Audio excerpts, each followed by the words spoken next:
as you can tell by the title, we'll be making vegan sushi.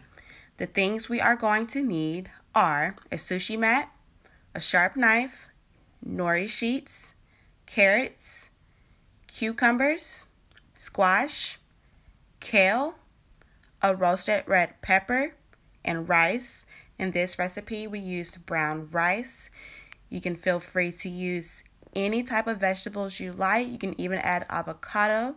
Sometimes if I don't have an avocado, I'll use a spicy guacamole to give it an extra hint of spice. So let's get started. When it comes to your nori sheet, you want to make sure the shiny part is facing up towards you.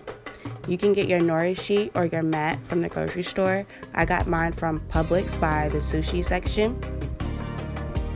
And then you want to just spread your rice out on the nori sheet.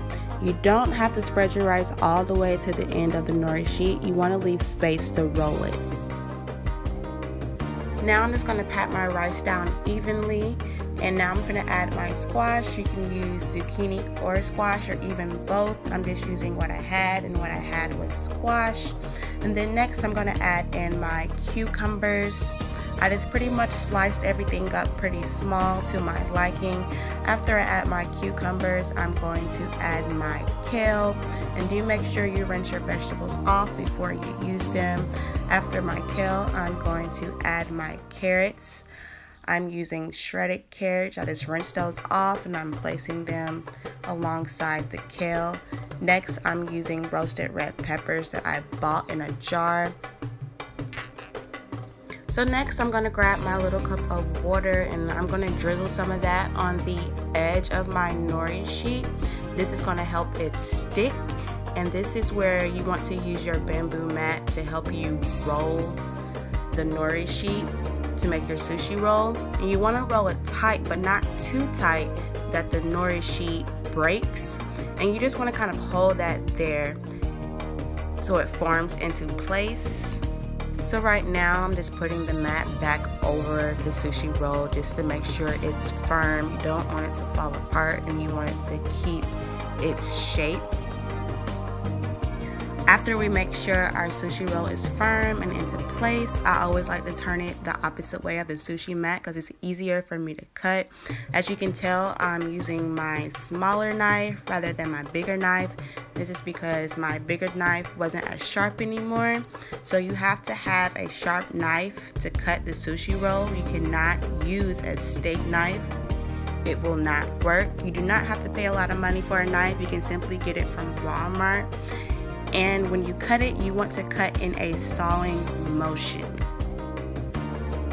And just keep cutting it up until you get to the end of the sushi roll. I don't know what happened to that last one. You know, honestly, I have a habit of eating the first and the last cut. So I already had another one rolled up. Right now, I'm just plating the ones I just cut. And now I'm finna cut the one I already had rolled up and just basically go through the same exact process. And you can see how I have vegetables sticking out the roll and everything. That is perfectly fine. Just continue to cut it the same way. So remember to just cut in a saw motion, and we're just going to continue to cut all the way down the sushi roll, and I'm just going to plate them as I go. Don't forget to like, comment, and subscribe. Please share our video and please be a part of our new YouTube family. When cutting your sushi roll, you can make it as thick or thin as you like. Just don't make it too thin to the point where it falls apart. So now we're making our last cut, our last and final cut of our sushi roll.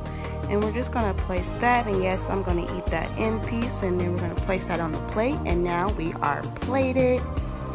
And then for my liking, I am going to add some pink Himalayan sea salt.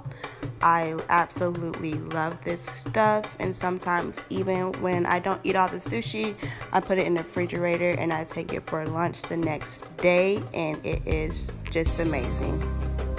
This is the end of our video. I hope you enjoyed it. Don't forget to like, comment, and subscribe. And once again, thanks for watching.